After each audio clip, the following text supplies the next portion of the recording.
Olá pessoal, tudo bom? Nós vamos começar agora uma parte importante da física térmica, né, onde a gente encerra nosso conteúdo de física térmica aí. E é uma das partes que eu acho mais interessantes, uma parte que eu gosto muito, sempre gostei muito desse conteúdo aí, tá? Que é termodinâmica. Então nós vamos começar agora, né, a introdução à termodinâmica com transformações gasosas. Tá? Então nós vamos ver os tipos de transformações gasosas específicas que tem, tá? Que no caso são a isotérmica, a isométrica, a isobárica e a diabática. A gente vai ver essas transformações gasosas que acontecem aí, tá? São transformações específicas e depois, né, com base nessas transformações a gente vai poder estudar mais, compreender mais, né, os fenômenos termodinâmicos aí. E na termodinâmica a gente vai ver muito funcionamento de motores, né? Então a gente vai aprender como é que funciona os motores de combustão interna, os motores automobilísticos, os motores de avião, motor a jato, motor de foguete. Então é uma parte tecnológica que eu gosto de frisar bastante. Então a gente vai falar muito de rendimento de motores, conversão de energia. Então termodinâmica traz muita coisa legal, muita discussão interessante, né, que envolve muita coisa aí sobre energia, sobre tecnologia, tá? Então nós estamos entrando agora na termodinâmica, mas antes da termodinâmica a gente vai ver um conteúdo aí, uma parte introdutória chamada transformações gasosas, porque na verdade o que ocorre nos motores, né, são transformações gasosas. A termodinâmica o que é? É a conversão do calor em movimento, né? Como que as trocas gasosas geram movimento. Termodinâmica, dinâmica, né? Movimento através de trocas térmicas, através de temperatura, tá? Então nós vamos começar aí a ver, né, gradativamente o conceito de gás, gás ideal, um pouquinho lá de alguns conceitozinhos relativos à estequiometria, né, que nós vamos ter que ver estequiometria de gás, né, número de moles, mas isso aí eu não vou aprofundar, que geralmente isso a gente vê na química, tá? Número de moles, massa molar, né? Como a gente vê isso aí também para gases, né? Então, mas eu não vou entrar em detalhes. Equação de Clapeyron, não vou entrar em detalhes, tá? Eu vou passar ali, frisar alguns detalhes importantes, mas não vamos fazer continha, né, envolvendo número de moles, massa molar e coisa e tal, tá?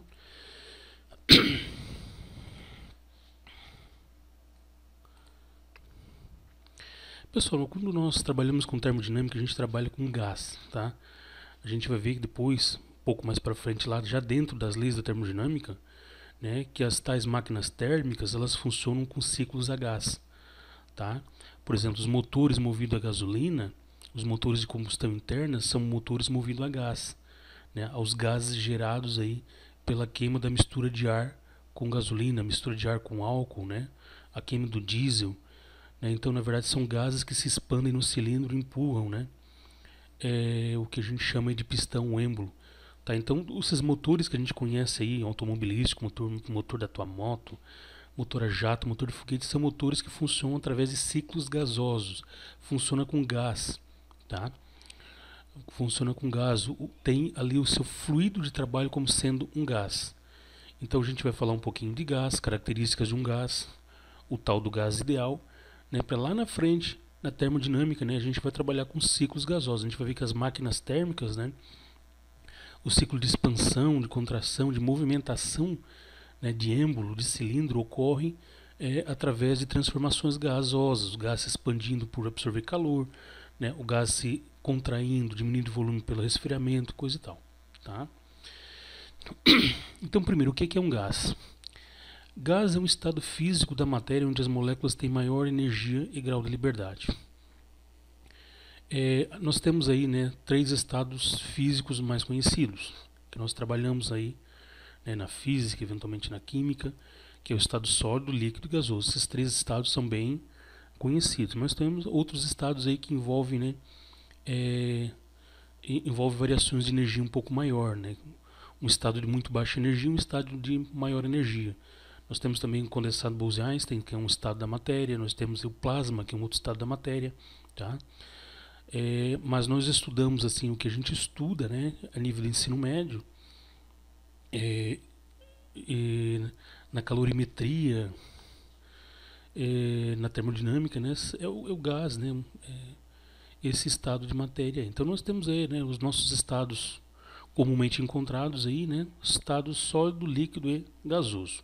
Nós vamos estudar agora um pouco dos gases, tá?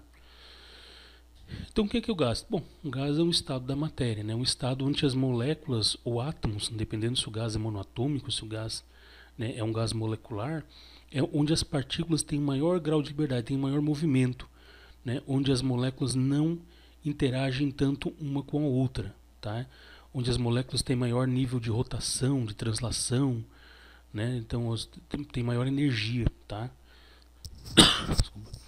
Nós sabemos que o estado sólido é o estado onde os átomos moléculas têm menor energia, eles estão mais calminhos, mais agrupados, né? Uma forma mais compacta, mais organizada. O estado líquido já é um estado intermediário, as moléculas já têm um certo grau de liberdade, mas ainda eles estão, né, com um nível de coesão grande. E o estado gasoso é um estado onde as moléculas, né, átomos ou moléculas já estão no nível maior de energia, né, com maior grau de liberdade, né, as moléculas já conseguem executar movimentos maiores, né, independente da interação com as outras moléculas, tá? Então isso é um gás.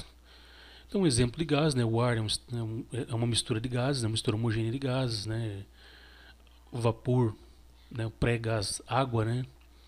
Tá? Então o gás é quando a gente tem as moléculas soltas aí. E quais são as características de um gás? Características de um gás, pessoal. O gás ele não tem volume próprio, né?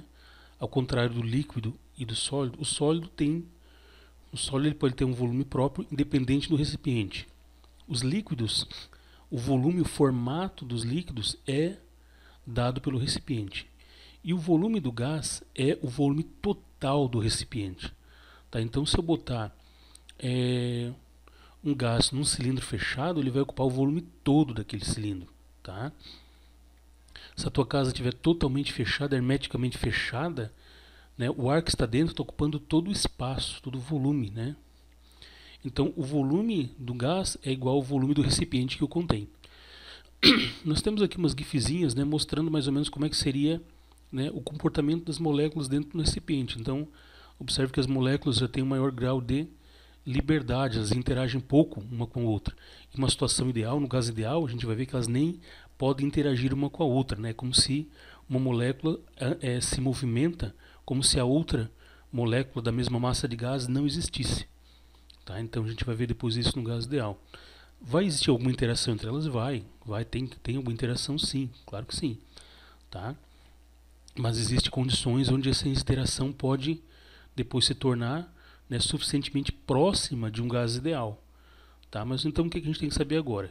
Que no estado gasoso, as moléculas ou átomos que compõem o gás têm um maior grau de liberdade desse, né? Então é um estado de matéria onde a gente tem um maior grau de liberdade das moléculas, né, e onde o material, nesse estado gasoso, ocupa todo o volume do recipiente. Tá? Então a gente está vendo aqui, né, vamos supor que esse quadrado aqui seja um recipiente, né, e as moléculas estão ocupando ali, se movimentando em todo, né, ocupando todo o volume interno ali do recipiente. Tá? Outra característica, alta compressibilidade. Tá? Um sólido tem compressibilidade? Tem, muito pouca, mas tem. Tá? O líquido tem pouca compressibilidade também.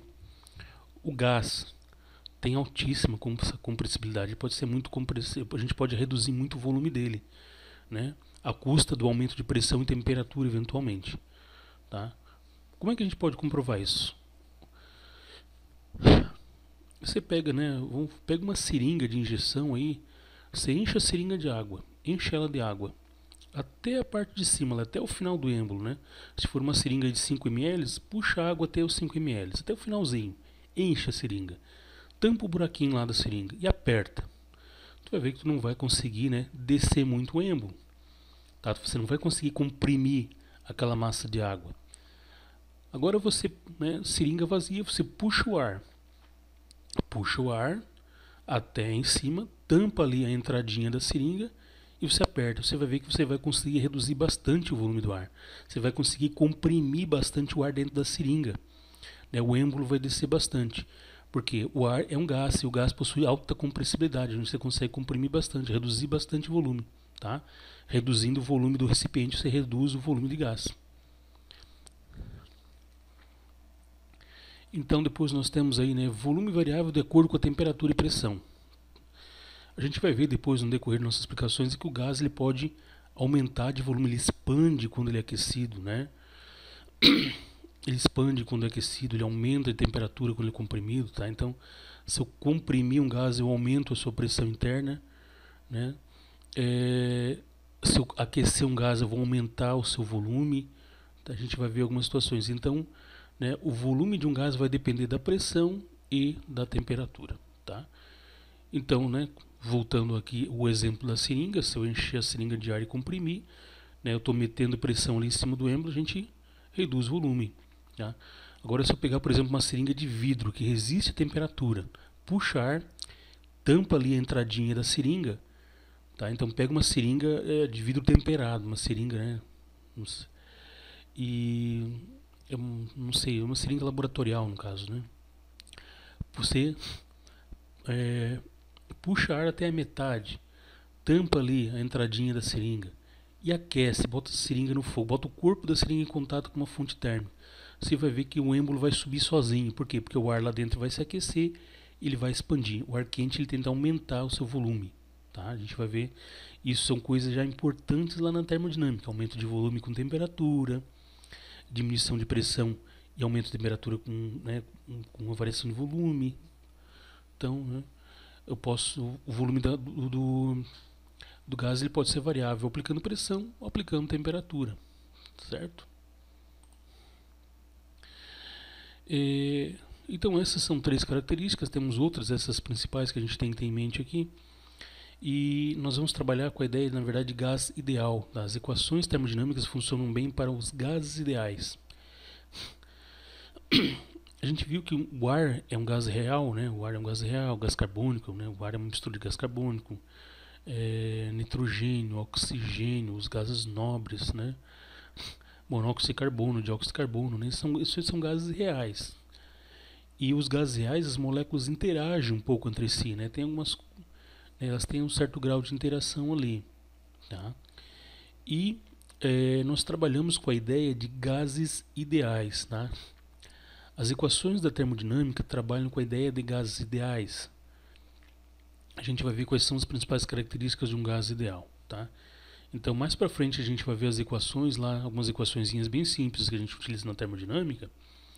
E essas equações elas funcionam, né, levando em conta sendo o fluido de trabalho um gás ideal, ciclos de gases ideais. A gente vai ver depois que as máquinas de Carnot trabalham com gases ideais. E a gente pode aproximar máquinas reais, né, os gases que vão trabalhar em máquinas reais, em certas condições, a gases ideais. Tá? Então a gente pode fazer aproximações, tá? Aproximações razoáveis aí. Então vamos lá. Então, gás ideal e as variáveis de estado. O gás ideal, né, é um gás, é um modelo de gás que pertence à chamada teoria cinética dos gases, né, que explica aí a movimentação das moléculas, a energia das moléculas, a pressão dos gases. Tá? Nós não vamos entrar em detalhes na teoria cinética dos gases agora, porque o nosso foco aí é uma parte introdutória à termodinâmica. Tá?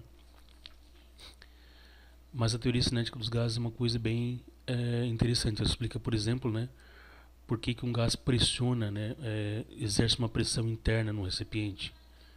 Certo? Explica como é que as moléculas interagem, as energias que as moléculas devem adquirem. Tá? Então nós temos aí coisas bastante interessantes. Características de um gás ideal. O tamanho da partícula é desprezível em relação à distância média das moléculas.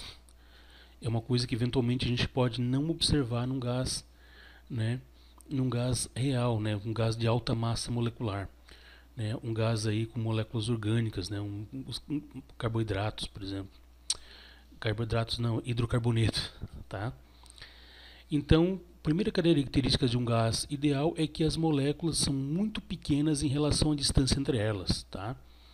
Então nós temos moléculas com uma certa distância, né? Então a distância média entre o movimento de duas moléculas, a distância média entre elas é muito maior do que em relação ao tamanho das moléculas. Então, como se as moléculas fossem pontinhos, né? Pontos muito pequenos em relação à distância entre elas. Uma das características aí dos gases ideais. Outra, as partículas não interagem entre si.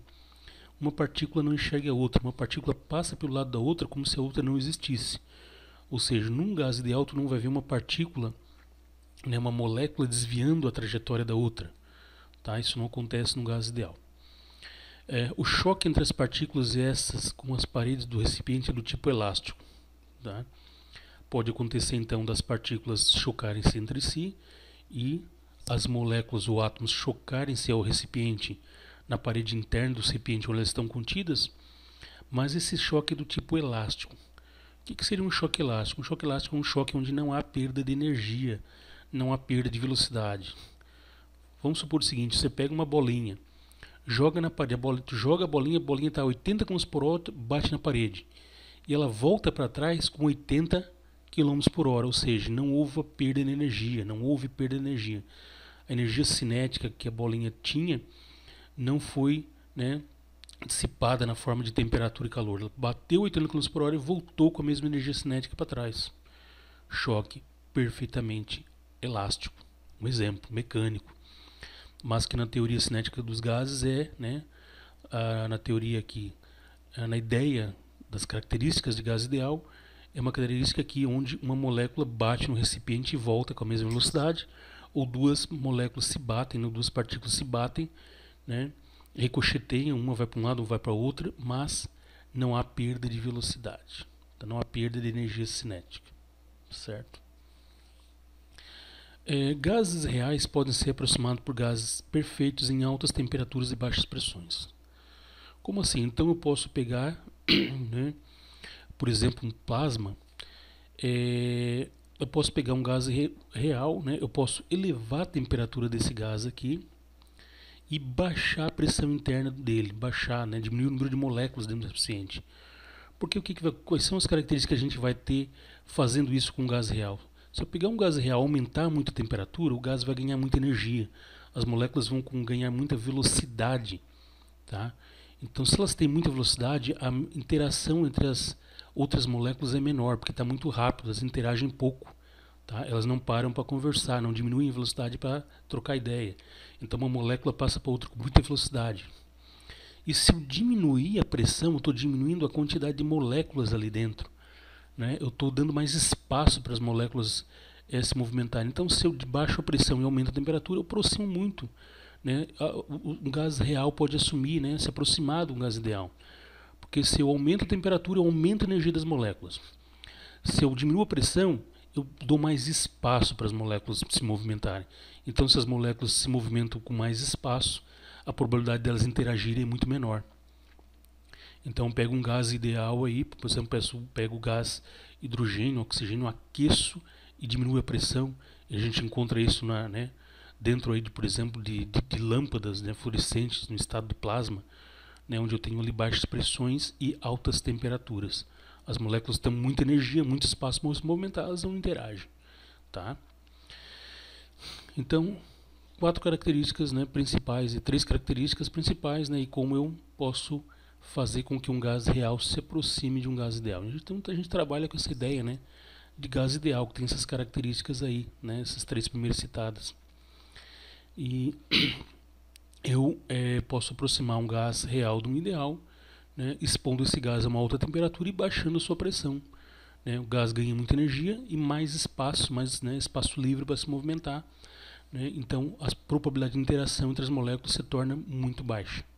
Beleza? Pessoal, variáveis de estado. Todo gás em um sistema termodinâmico, né, um sistema termodinâmico é um sistema onde um gás vai executar trabalho, um gás vai gerar movimento. Tá? Então, todo gás no sistema termodinâmico, ou seja, um sistema onde o gás vai fazer algum movimento, ele vai executar algum trabalho, ele pode ser caracterizado por suas variáveis de estado. Tá? Então, a gente vai trabalhar muito com a ideia de variáveis de estado. E quais são as variáveis de estado? Quais são as grandezas físicas que vão influenciar no estado de um gás? Então nós temos aí três variáveis de estado: temperatura, pressão e volume.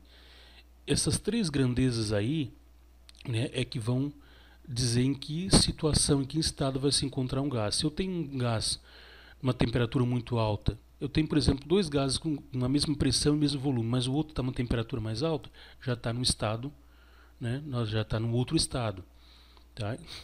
Então isso vai ditar o que? Isso vai ditar o comportamento de um gás, a temperatura, a pressão e volume em que um gás é submetido vai determinar, né, como que ele vai se comportar, né, as trocas de calor que ele vai fazer com o ambiente, né, com o meio externo, tá? Então a gente sempre vai descrever como que um determinado volume de gás se encontra através da temperatura dele, da pressão dele e do volume onde ele está contido. Então volume, pressão e temperatura, e vamos dizer como é que está aquele gás. Vamos caracterizar, vamos identificar uma massa de gás num certo momento. Tá? E eu variando temperatura, pressão, volume, eu já saio de um estado e vou para o outro. Mexi numa dessas variáveis, eu mudo o estado de um gás. Então esses três estados nada mais é do que dizer como que aquele gás está naquele momento, né? Caracterizar, identificar aquela massa de gás que vai ou não executar trabalho, que vai sofrer trabalho. Tá? Então a gente usa para identificar um volume de gás, né? Uma massa, uma amostra de gás em um sistema termodinâmico através da sua temperatura, pressão e volume. E a gente vai trabalhar muito com a ideia de temperatura, pressão e volume. As quatro transformações gasosas particulares vão ser variações na temperatura, na pressão e no volume. Só um momento. Certo, pessoal? Então, não se preocupe que a partir de agora a gente vai falar muito em variáveis de estado. Temperatura, pressão e volume. São as variáveis, são os estados, né? São as grandezas físicas que vão relacionar, que vão identificar um gás num determinado momento, num processo termodinâmico. Tá?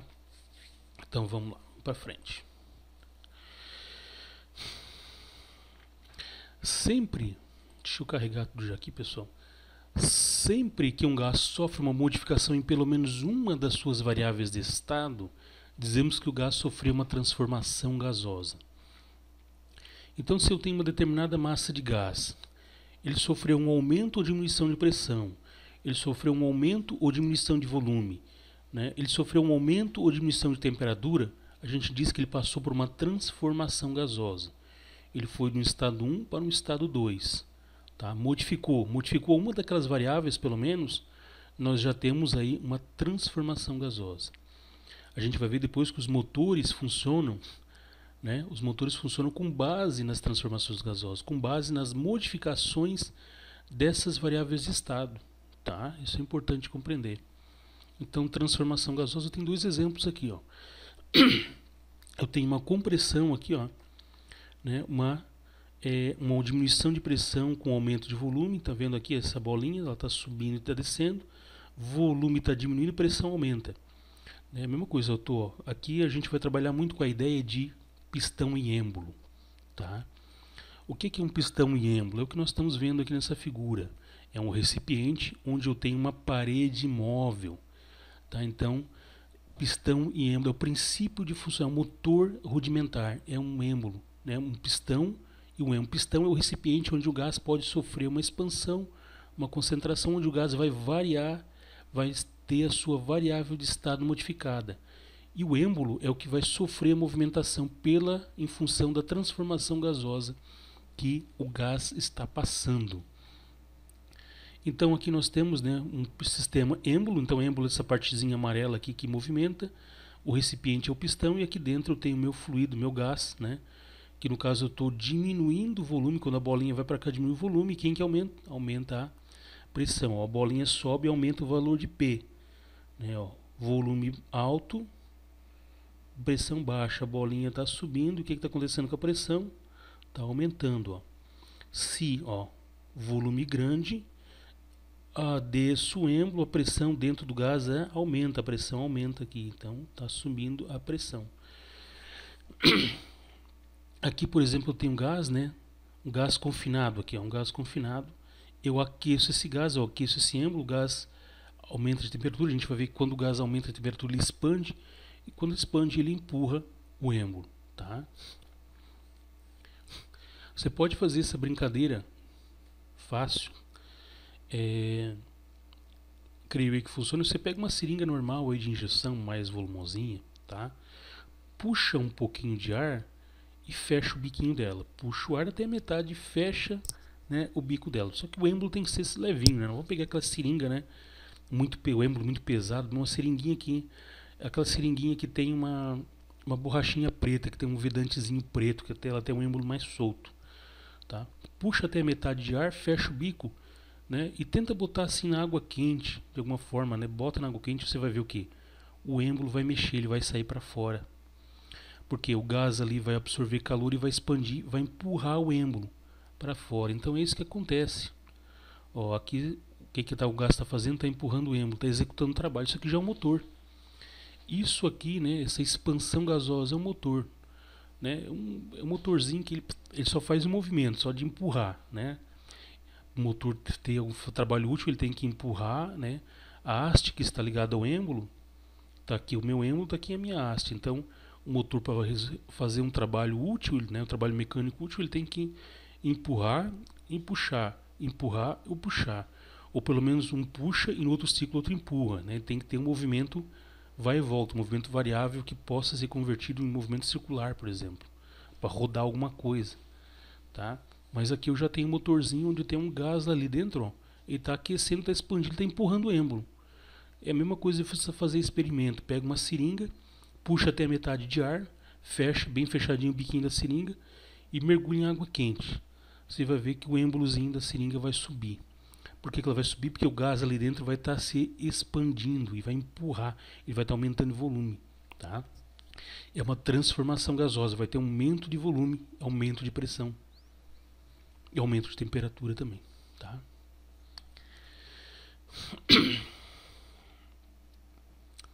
Na verdade vai ser uma transformação ali isobárica, tá? Porque a pressão vai ser constante. Depois a gente vai ver o que é uma transformação isobárica, não se preocupe. Pessoal, aqui tem um adendo, né? Isso aqui eu não vou entrar a fundo porque esta parte aqui você vai ver em química. Isso aqui nós vemos em química.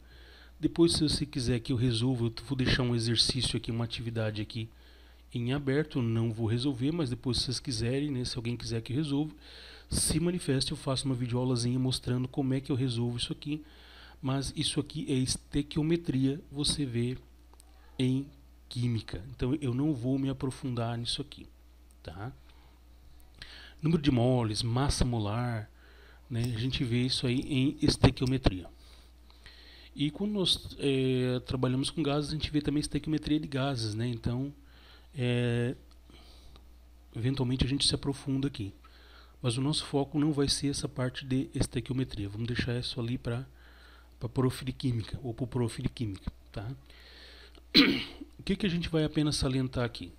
Né, que a gente tem uma grandeza física chamada mol, que no sistema internacional é a quantidade de matéria. Então, mol refere-se à quantidade de matéria, unidade de medida de matéria, tá? Mol.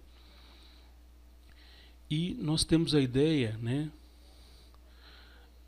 Número de Avogadro, vocês vão ouvir falar também número de Avogadro. O que é o número de Avogadro?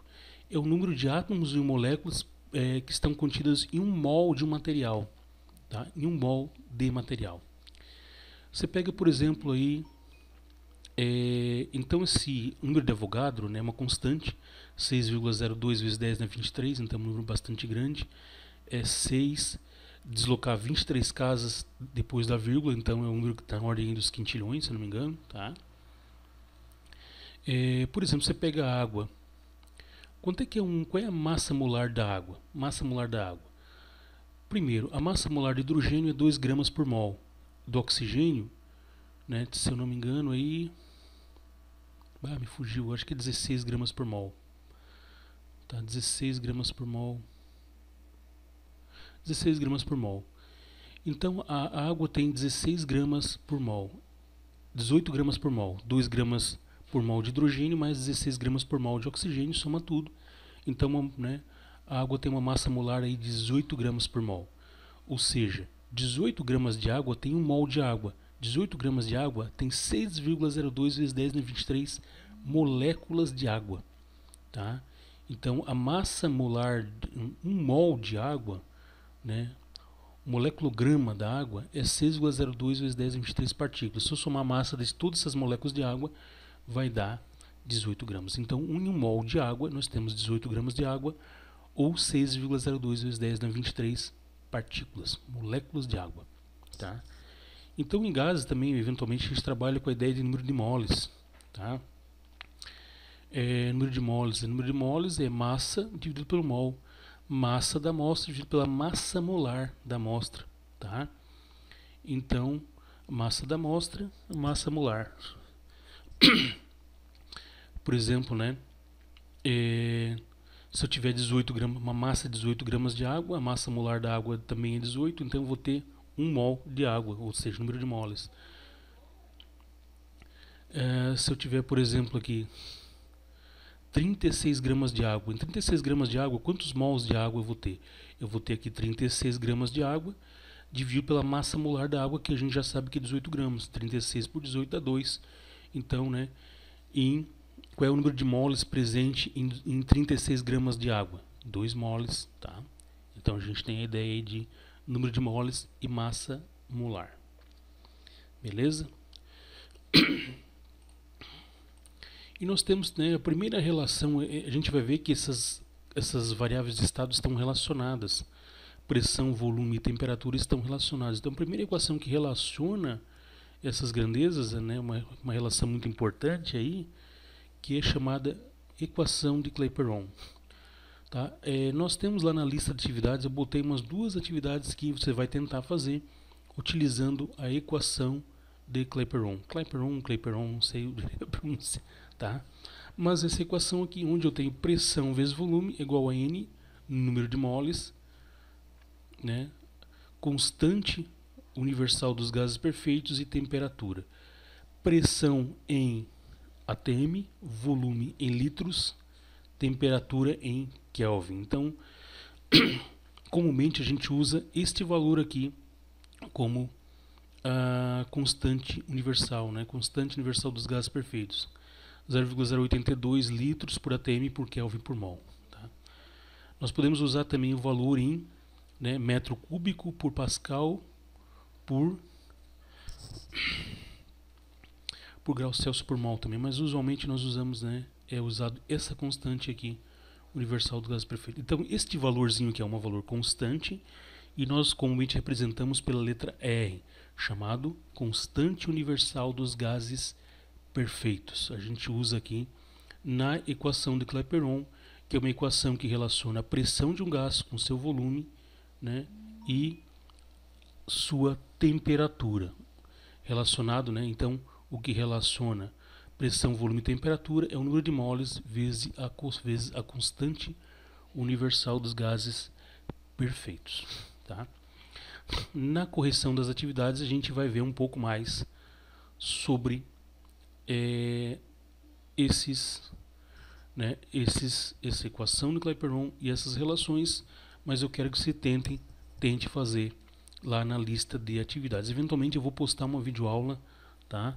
Postar uma videoaula sobre a resolução, a utilização desta equação, mas lembra que o nosso foco principal é a termodinâmica, tá? Então nós estamos vendo isso aqui como algo introdutório, mas tem lá na sua lista de exercícios sobre termodinâmica algumas questões relacionando a equação de Clapeyron. Beleza? Então vamos lá.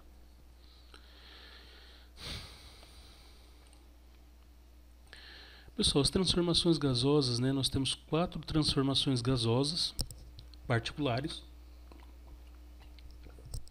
Nós vamos ver que existem experimentos, né, exemplificando essas transformações gasosas, tá?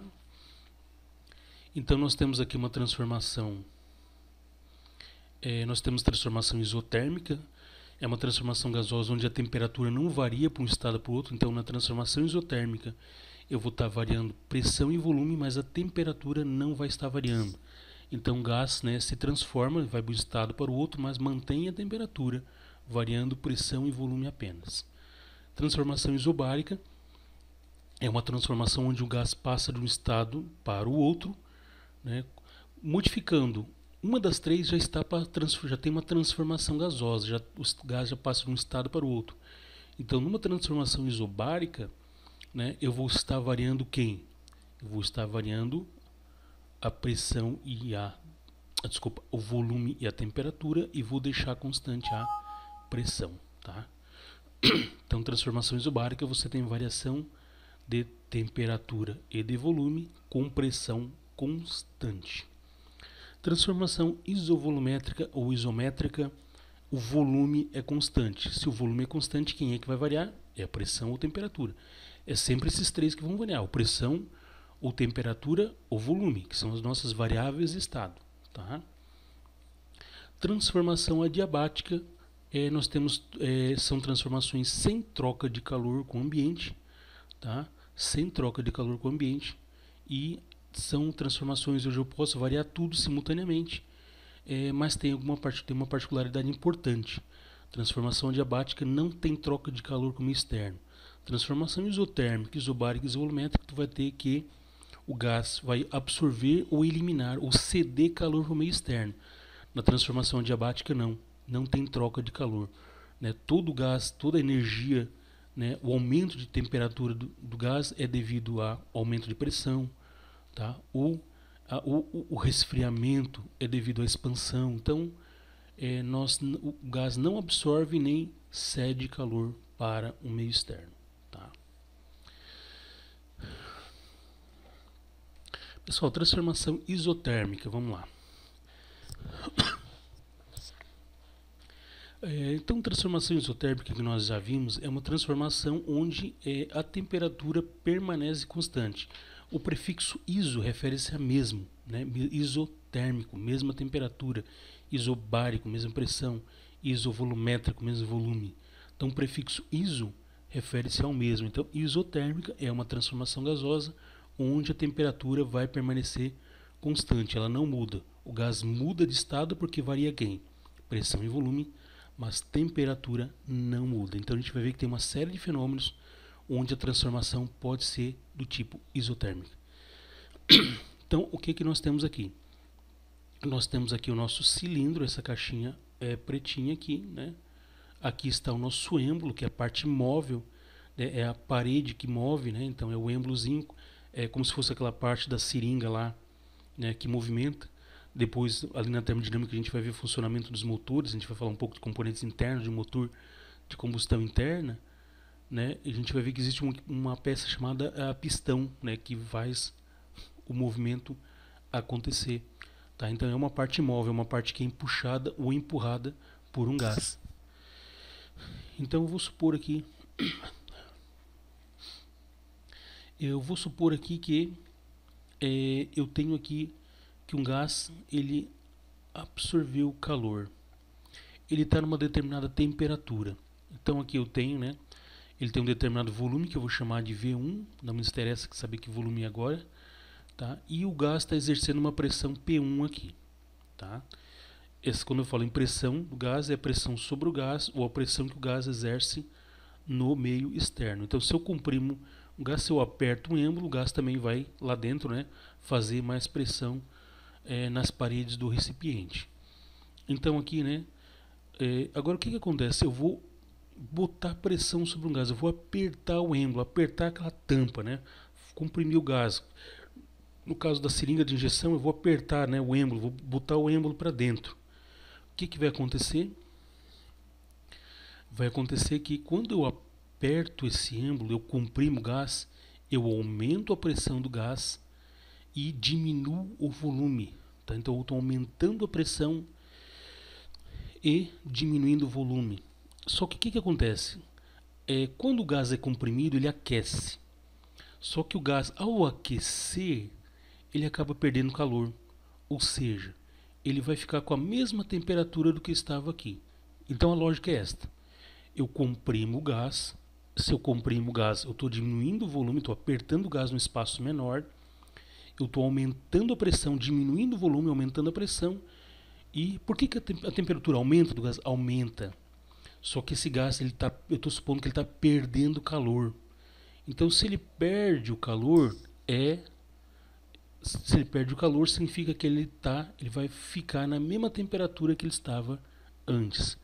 Então, ou seja, o gás fica na mesma temperatura, tá?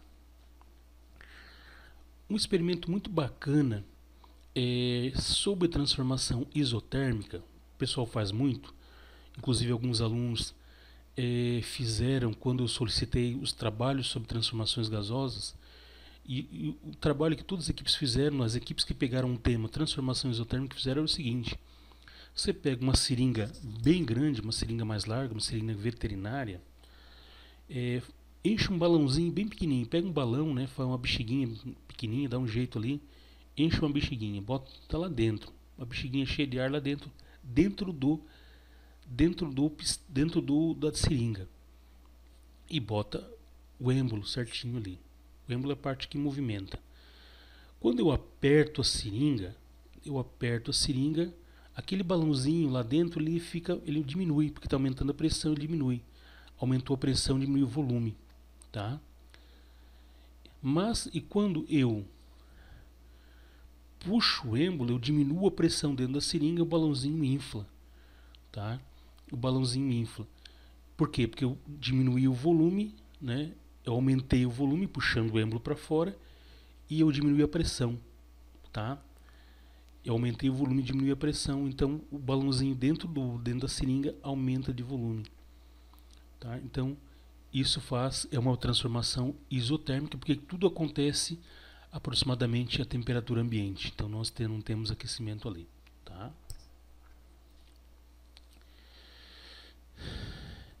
Então nós temos que P1V1 é igual a P2V2. A equação que relaciona o estado 1, então eu tenho aqui o estado 1, eu tenho aqui o estado 2. Por que os estados são diferentes? Estados são diferentes porque o volume e a pressão são diferentes. O que os dois estados têm igual? A temperatura. Aqui eu tenho um volume menor, né? Tenho um volume maior e uma pressão menor. Aqui eu apertei o êmbolo, já tenho uma pressão maior e um volume, um espaço menor.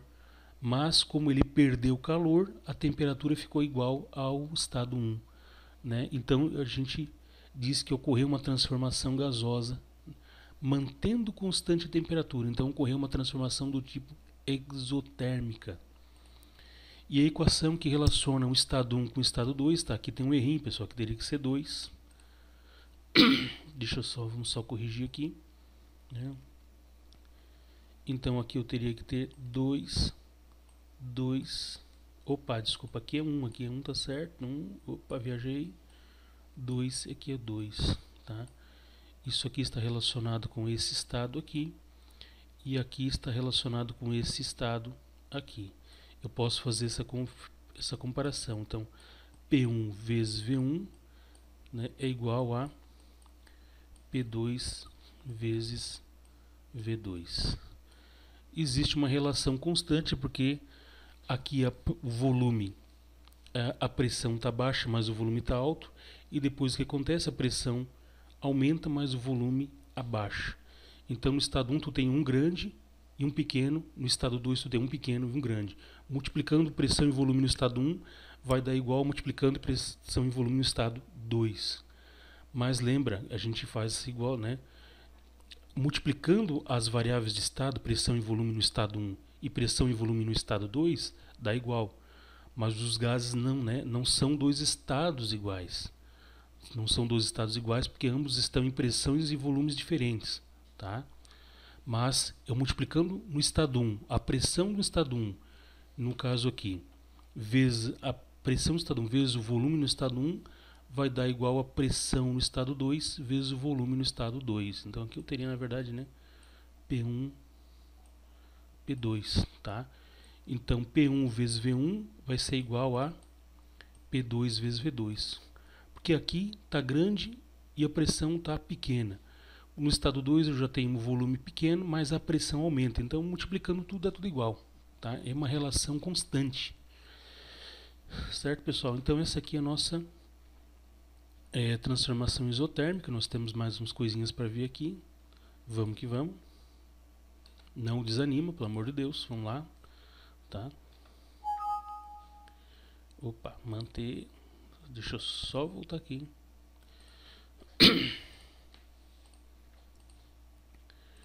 Deixa eu só apagar aqui, pessoal. Caneta.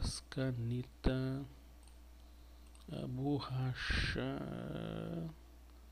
A borracha não está disponível, tá? Eu botei como mantém, então deixa ali. Pessoal, aqui um exemplo de uma transformação. Isso aqui é um vídeo de um professor da USP chamado Cláudio Furukawa. Ele tem uma série de vídeos no YouTube onde ele mostra experimentos de diversos temas, né, da física, temas relacionados à eletricidade, a calorimetria, termodinâmica. Então você bota lá, né, Cláudio Furukawa lá no YouTube, ele mostra uma série de experimentos.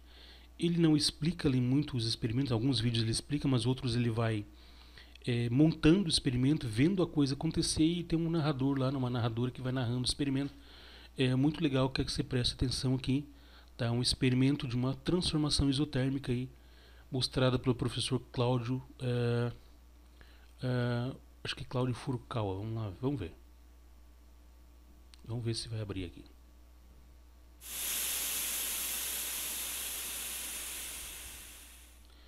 Então, né, termodinâmica, né, então experimentos, transformação isométrica. Neste vídeo usaremos Vamos lá, vamos um assistir. manômetro de tubos e um balão volumétrico com uma seringa acoplada e uma saída lateral. O manômetro usa o princípio da pressão hidrostática para se medir a pressão. Como os dois tubos de vidro contendo água com corante estão abertos na parte superior, ambos estão com os níveis da água na mesma altura. Agora, se soprarmos um dos lados, aumentaremos a pressão do ar acima do nível da água, que pode ser medido por meio da diferença de altura das duas colunas. Da mesma maneira, se diminuirmos a pressão interna da boca, a diferença se inverte.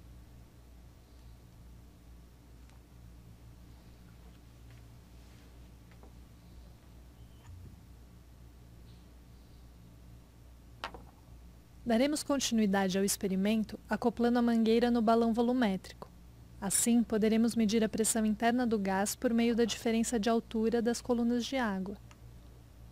Colocando o êmbolo na seringa e comprimindo lentamente o gás, podemos ver um acréscimo na pressão interna do balão, por meio do aumento na diferença das alturas das duas colunas. Quanto menor o volume do gás, maior a pressão interna. Como a compressão do êmbolo é feita de forma muito lenta, também chamada de quase estática, praticamente não se verifica um aquecimento do gás. Portanto, este é um exemplo de uma transformação isotérmica, ou seja, a pressão do gás aumenta com a diminuição do seu volume, mantendo a temperatura constante durante o processo. Como o experimento foi feito de uma forma lenta, né, então não houve tempo de aquecer o gás, né? Então o processo ocorreu a temperatura ambiente. Por isso que é uma transformação isotérmica. A gente viu que quando ele botou o êmbolo lá dentro, ele comprimiu o ar lá dentro, né? O ar saiu pela saída lateral ali e apertou, né? Fez movimentar a coluna de água lá, né? Do manômetro hidrostático, tá?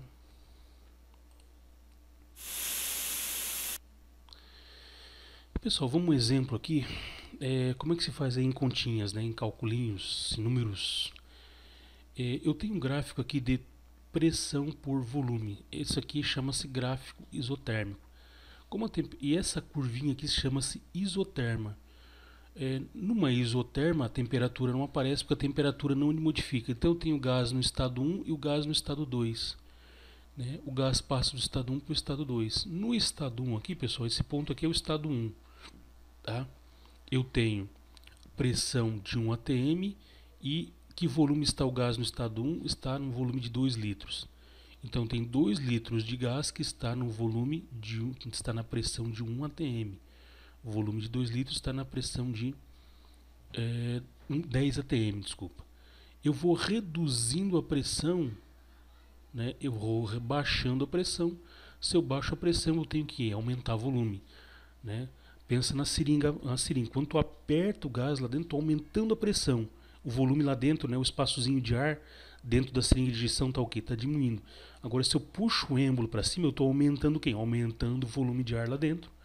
Né? Estou aumentando o volume dentro da seringa. E quem é que eu estou diminuindo? A pressão. Tá? Então, a pressão é reduzida de 10 atm para 5. Mas essa pressão é reduzindo quem? O volume. Eu aumentei o volume, eu reduzi a pressão. E no estado 2, então, eu tenho quem? No estado 2... eu tenho um volume V2, que é o que eu quero calcular, e esse V2, né, nesse volume V2, o gás está a uma pressão de 5 atm. Né? Isso aqui dá para resolver até por uma regrinha de 3, né? Porque olha só, se a pressão foi de 10 para 5, 10 estava para 2, né? 5, que é a metade de 10, vai dar para quanto? Eu presumi que vai dar 4, né? Então não precisa, né? Pode botar uma regrinha de 10. Ah, se 10 atm em 2 litros eu tenho 10 atm, em 5 litros eu vou ter, desculpa, em 5 atm eu vou ter x litros. Uma regrinha de 3. Mas vamos lá, vamos conforme as formalidades aí.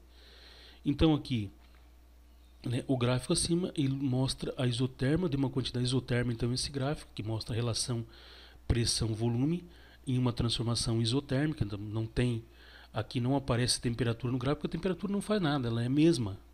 Então, qual é a temperatura no estado 1, qual é a temperatura no estado 2? É a mesma, não se sabe qual, mas é a mesma. O que muda é apenas pressão e volume. Então o gráfico acima mostra a isoterma e uma quantidade de gás que é levada no estado 1 para o estado 2. O volume no estado 2 é em litros, né? O V2 eu quero calcular. Então olha só, pessoal, eu tenho aqui, né, um cilindro, né, um cilindrinho, é um recipiente, né, como se fosse lá a parte de fora, lá, né, o corpo da tua seringa de injeção. O êmbolo, que é a parte móvel, a parte de dentro que movimenta, é a parede móvel. E aqui eu tenho gás a um volume de 2 litros e uma pressão de 10 atm. Tenho gás aqui dentro, tá? Então aqui eu tenho gás aqui, pessoal, tem gás aqui dentro confinado a uma pressão de 1 atm e um volume de 2 litros. O volume é esse aqui, né? O volume de gás, tá? Então aqui dentro eu tenho um gás naquelas condições com aquelas variáveis de estado ali. O que acontece? Agora eu puxei o êmbolo para cima. Se eu puxei o êmbolo para cima, o que aconteceu com o meu volume aqui, pessoal?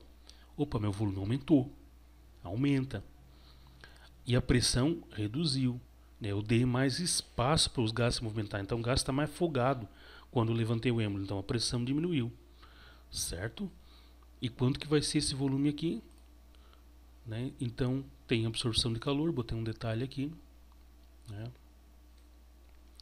A absorção de calor para permanecer é uma transformação exotérmica, né? Isotérmica, porque aqui o gás poderia estar quente por estar comprimido, mas como ele expandiu, aumentou. A gente vai ver depois que quando o gás expande ele absorve calor.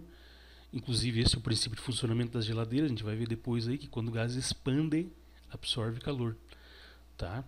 Então ele absorveu calor para manter a temperatura constante. Mas enfim, como é isotérmica, a temperatura, né? Na verdade, pessoal, a equação real, essa aqui a gente chama-se, né? A gente parte da equação dos gases perfeitos, equação geral dos gases perfeitos, onde eu tenho P1V1T1 é igual a P2, né, vezes V2 dividido para T2. Só que numa transformação isotérmica, isso é igual a isso, então eu corto. E o que sobra para relacionar dois estados numa transformação isotérmica? Apenas isso, que é o que a gente viu aqui, né? Ó, a equaçãozinha. Por que não tem temperatura? Na verdade, teria temperatura aqui embaixo.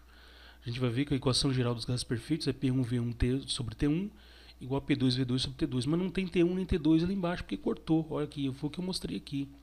Tá? Cortou porque é mesma. Então eu vou botar os valores, né? 10 vezes 2, P1 10, V1 é o 2, está aqui, P2 é o 5 e o V2 é o que eu quero achar. Equaçãozinha de primeiro grau, pelo amor de Deus, se não saber resolver isso aqui merece um tapa na orelha. Então vamos lá, quanto é que deu aqui? Eu só troquei de lado, né? Aqui para mim um ponteiro do meu mouse sumiu, voltou. Eu passei o 5V2 para cá, 2 vezes 10 é 20, já passei para lá. Então resolvendo 4 litros. Dá para fazer também isso aqui por uma regrinha de 3, que pelo amor de meus filhinhos, né? Pela regrinha de 3 é o seguinte: se em 2 litros o gás está a pressão de 10 atm, atm é atmosfera, né? Em 2 litros 10 atm, né? 5 atm. Em 5 atm significa que o gás está numa x litros. Resolvendo isso aqui, eu vou chegar também ali nos 4, né?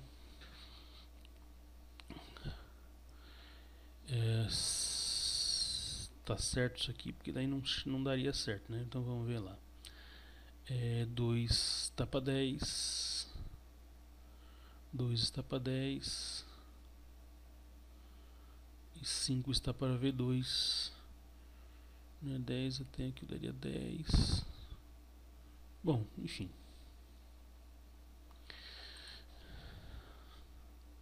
Vamos apagar aqui.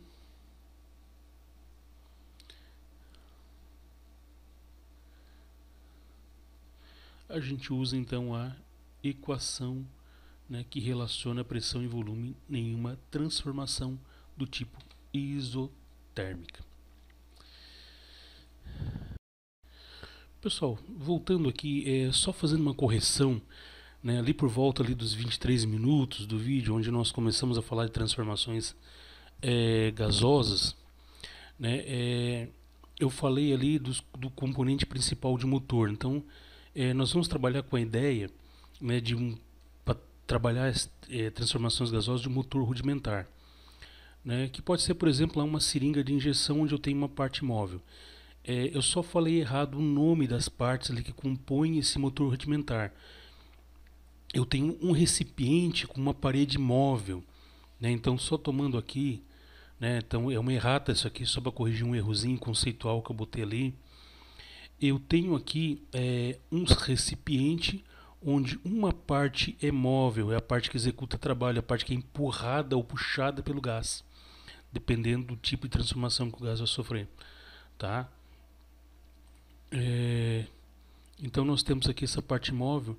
Esta parte móvel chama-se pistão ou êmbolo. E eu tinha chamado o recipiente de êmbolo. Na verdade, recipiente não é êmbolo, o recipiente é cilindro. Tá? Então nós temos um sistema de cilindro e pistão, ou cilindro ou êmbolo. Cilindro é o recipiente, é a panela onde o gás fica contido, é o volume. E o êmbolo é a parte móvel, a parte que vai executar, que vai fazer com que o gás gere um movimento útil. Tá?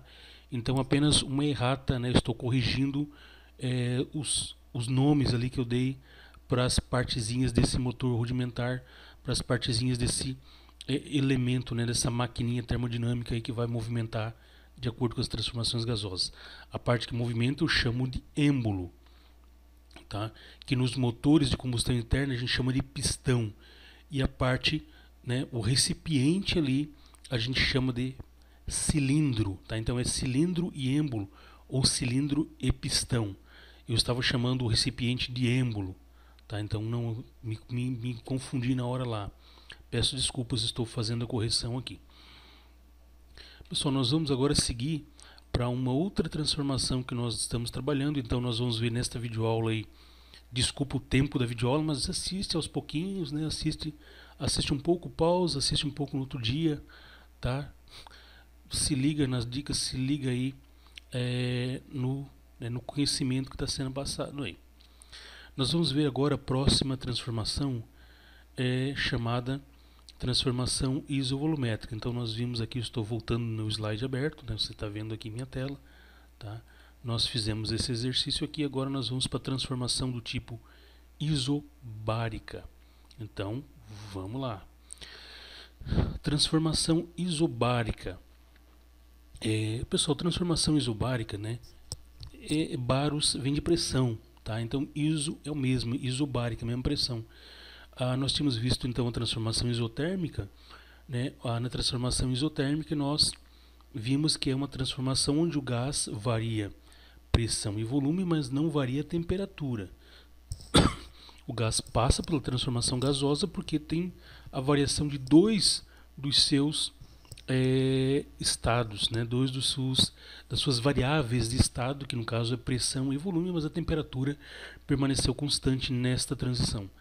E transformação isobárica é uma transformação onde quem que vai permanecer constante agora é a pressão, variando quem? Temperatura e volume. Então vamos ver aqui o que acontece, né? O que acontece aqui.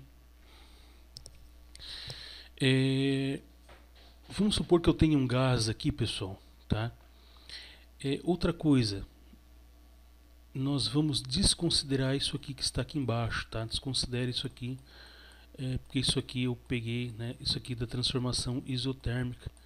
Eu acabei fazendo um copy print lá da transformação isotérmica, então desconsidera isso que está embaixo da nossa figura aqui. Então é o seguinte, eu tenho um gás que eles têm, né, ele está um volume aqui, tá um volume V1, por exemplo, tá? Então tem um gás aqui que está em um volume que eu chamo aqui de V1, um volume V1, e depois, né, um volume V1 e uma temperatura T1. Né, digamos, por exemplo, ele está a 2 litros com a 10 graus Celsius, e depois eu tenho o gás que ele vai para um volume V2 menor que V1, né, pode ver que o espaço agora aqui é menor, né? E se o volume diminuiu, quem é que vai aumentar, quem é que variar também vai variar, né? Pode ser a temperatura. Agora pensa o seguinte, por que a pressão aqui, né? Por que é isobárica? A pressão isobárica é o seguinte, opa, variou o volume, variou a temperatura. Mas olha só, quem é que está exercendo pressão sobre o gás? Esta massa aqui, né? Lembra lá do conceito de pressão? Pressão é isso aqui, pessoal. Pressão é força aplicada sobre a área, né? Que área é essa? A área na qual a força é aplicada, a superfície onde tem uma aplicação de força. Quem é que aplica força neste êmbolo? Aqui é o êmbolo, aqui é o meu êmbolo, que ele pode subir ou ele pode descer. Quem é que aplica força sobre esse êmbolo, empurrando para ele para baixo? É a força peso, a gente vai estudar, né? Vai estudar não, vocês já estudaram aí força peso no primeiro ano. Então o peso dessa massinha, né, exerce uma pressão sobre o êmbolo, tá? Exerce uma pressão sobre o êmbolo. Deixa eu apagar aqui que eu acabei poluindo, me empolguei a poluir demais. Exerce uma pressão sobre o êmbolo, tá? E o que faz? O que essa massa faz? O peso dessa massinha exerce uma pressão sobre esse êmbolo que por sua vez comprime, né, pressiona o gás. Mas, né, a pressão aqui é a mesma. A pressão é a mesma, tá? A pressão aqui é a mesma. Só que o seguinte, deixa eu só apagar aqui a borracha. Vamos trazer a ideia novamente aqui, né? Beleza, agora é o seguinte, vamos só raciocinar o seguinte. Vamos considerar agora isso aqui. Eu tenho aqui um recipiente com gás dentro e eu tenho este êmbolo móvel. Quando eu boto um peso aqui em cima, né, eu botei um peso aqui em cima, esse peso, né, comprimiu o gás, né? O gás diminuiu o volume e aumentou a temperatura, tá? Aumentou a temperatura. Mas ele aumentou a temperatura, né? Então variou a temperatura e variou o volume. Mas a pressão sobre o gás, né, continua a mesma. Quem é que exerce? É a mesma massa que está aqui. A mesma massa faz, né, o peso exercido por esta massa sobre o êmbolo, faz o êmbolo descer, diminuindo o volume e aumentando a temperatura. Mas a pressão do gás é a mesma. Quem é a pressão do gás? A pressão do gás é a própria pressão, né? É a pressão que o gás exerce sobre a parte, sobre o êmbolo aqui nas partes internas do recipiente, é a mesma pressão que está sobre o êmbolo, tá? Então tudo que aconteceu com o gás, a diminuição de volume e o aumento de temperatura, foi sobre a pressão constante desta massa aqui. O peso é o mesmo, então o que está comprimindo o gás ali é o mesmo. Então no estado 1 eu tenho ali naquela pressão, depois eu tenho naquela pressão. Eventualmente aqui eu posso o quê? Tirar calor. Volta lá. Eu tenho aqui, né, o sistema está parado, tá? O sistema está parado. O sisteminha aqui está parado. Eu posso fazer isso inclusive, né? Eu posso fazer isso aqui inclusive, pessoal. O sistema está parado, né? E se eu resfriar, se eu retirar calor, se eu resfriar o gás, o que acontece? Se eu resfriar o gás vai diminuir de volume. Então, ó, aumenta a temperatura de um gás, o gás aumenta de volume. Eu diminuo a temperatura de um gás, o gás diminui de volume, tá? Então, nesse caso aqui, se eu diminuir, se eu tirar calor, né, que é no segundo passo, tiro o calor. Quando eu tirei calor, eu diminuí o volume do gás. Diminuí o volume e diminuí a temperatura também. Pode ser, tá? Então, nessa situação, por que a pressão é constante? A pressão é constante porque quem é que está exercendo pressão? Quem está exercendo pressão é esta mesma massa, né? O peso desta massa sobre esta área, né? Então, é o peso desta massa, que no caso seria aqui, P maiúsculo é peso, P minúsculo é pressão, cuidado. E essa área aqui seria essa parte de baixo aqui. Então a pressão é constante. Como eu não estou mudando a massa, eu não estou mudando o peso, eu não estou mudando o tamanho do êmbolo. Então a pressão sobre o gás, tanto nesta fase 1 quanto nesta fase 2, é a mesma. E quem é que está variando? Perdendo ou ganhando calor? É a temperatura e o volume. Estou mexendo a temperatura e o volume, mas a pressão, né, o peso sobre o gás é o mesmo nas duas situações. Tá? Por isso que é chamada aí é isobárica. Tá? Então, numa transformação isobárica, pessoal, eu vou ter, né, T1V1 é igual a T2V2, eu vou ter esta relação aqui. Porque saiu, né? Por que aparece agora só volume e temperatura e não tem pressão? Porque a pressão é constante, né? A pressão aqui sobre o gás é igual a pressão aqui sobre o gás. Então, pressão corta com pressão, né? Eu tinha mostrado para vocês lá no vídeo, né? Um pouquinho antes, mas eu acho que a minha tela ali, né, a tela onde aparece meu rosto, acabou cortando.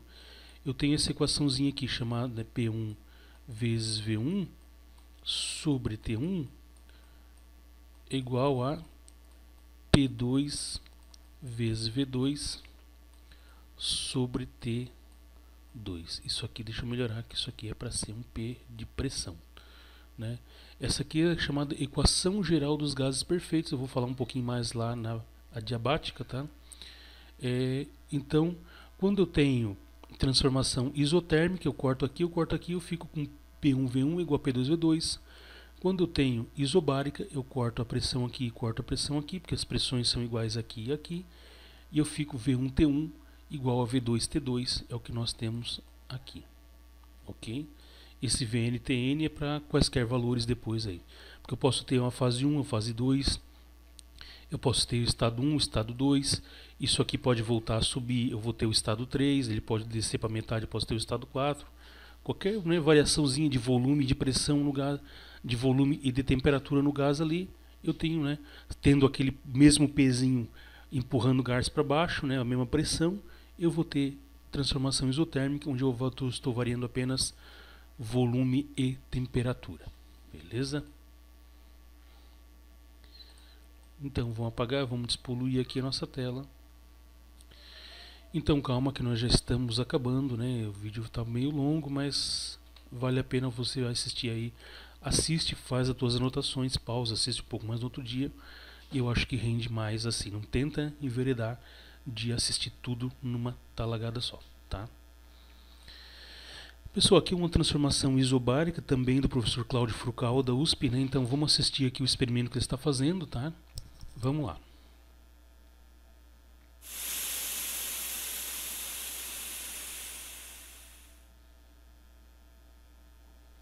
Transformação isobárica, né?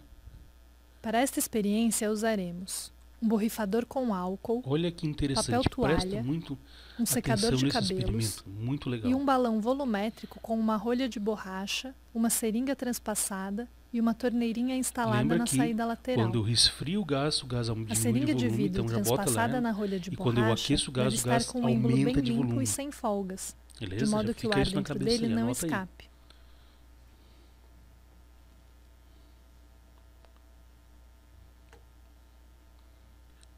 O professor está demonstrando, né, aqui, que isso aqui é um êmbolo, aqui o registrozinho está fechado. Podemos né? observar que quando abrimos a um torneira, o ar dentro do balão sai por causa da pressão do êmbolo sobre o gás. Ó.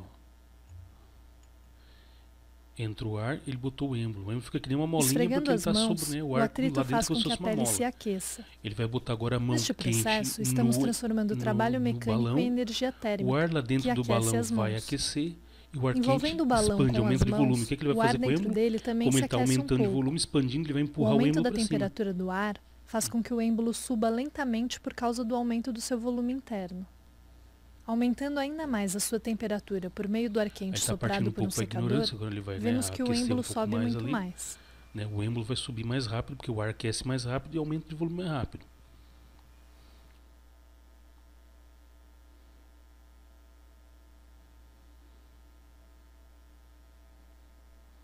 Por outro lado, se borrifarmos álcool no balão, a sua evaporação retira calor da superfície do vidro, diminuindo a temperatura interna do gás. Isso faz o êmbolo descer, diminuindo seu volume interno. Olha que interessante, ele borrifa o álcool no balão, né? O álcool para evaporar rouba calor do vidro. Esse é um exemplo de uma transformação gasosa chamada de isobárica. Né? E como o peso do êmbolo é constante e é ele que pressiona o gás, a pressão dentro do balão também é constante. O aumento da temperatura do gás faz com que o seu volume aumente, mas mantendo a pressão interna constante por causa do peso do êmbolo que não se altera. Então não mudou. No caso do resfriamento e do aquecimento, o único peso, a única pressão sobre o gás era ali do êmbolo, né, que está inserido, a partezinha de cima ali, tá, pessoal?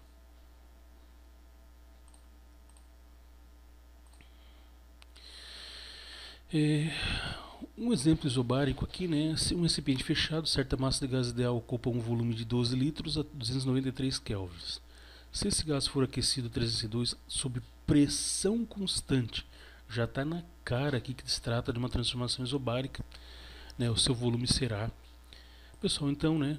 Eu tenho aqui um volume inicial de 12 litros. Né, a uma pressão de 293 kelvins. Vamos supor que é 12 litros, né? Então vamos lá, vamos pela...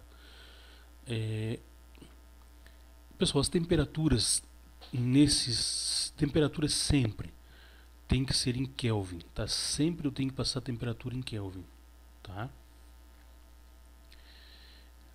Então aqui eu tenho 12 litros e 293 kelvins. Eu aumentei, né? O gás foi aquecido, então teve uma fonte térmica aqui que forneceu calor para esse gás aqui, o gás está aqui dentro, forneceu calor, né, a temperatura do gás aumentou. Então, quando eu forneço calor para esse volume aqui, o volume aumenta, né, o volume aumenta e a temperatura também aumenta. Eu estou supondo que o gás, né, ele absorveu, ele não perdeu calor, tá? Não perdeu, ele absorveu o calor, então ele tinha esse volume inicial aqui menor de 12 litros, vamos supor que seja 12 litros aqui, absorveu o calor, ele aqueceu, né? Como ele absorveu o calor, a temperatura foi de 293 para 302 kelvins. E aumentou o volume porque, como a gente viu no experimento do professor Cláudio ali, se eu aqueço um gás, o gás expande. Quando expande, ele quer ganhar volume, ele aumenta de volume lá dentro, o volume interno dele aumenta, e ele empurra uma das paredes do recipiente. Ele vai conseguir movimentar a parede que está solta, que no caso ali é a parede do êmbolo, tá? E eu quero saber qual é o volume 2. Então trata-se de uma pressão constante, uma isobárica. Quem é que exerce pressão constante? É esse pezinho aqui em cima. O peso dessa massinha pela área vai me dar a pressão sobre o gás, tá? Então, como o peso aqui é a mesma coisa, o mesmo êmbolo, né? Então não muda nada. A pressão é a mesma no estado 1, né? Então eu tenho aqui o meu estado 1, e eu tenho aqui meu estado 2, né? Eu fui do estado 1 para o estado 2, variando temperatura e volume, mas a pressão dada pelo peso dessa caixinha ali em cima do êmbolo, que empurra o êmbolo para baixo, é a mesma. Beleza? Deixa eu só apagar aqui que eu fiz uma caqueira aqui, né? Então eu não tenho pressão na jogada, eu tenho V1 sobre T1, V2 sobre T2, botando os valores aqui, V1 está aqui 12, T2 a temperatura no estado 1 está aqui, 293, aqui a temperatura T2, né, 302 T2, 302 kelvins, tá aqui T1, é a 1 e a T2, está aqui, e o V2 é o que eu quero achar.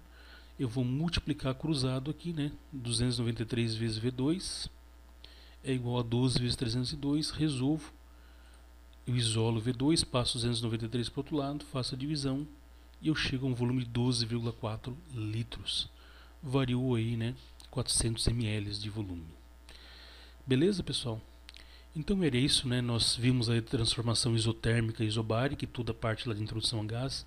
Desculpa pelo vídeo meio comprido aí, tá? Mas assista em partes e faça as atividades. Assista aí em 3 vezes, você tem uma semana aí para ver, né? Espero que você goste, ache interessante perguntar, pergunta pelo WhatsApp lá, tá?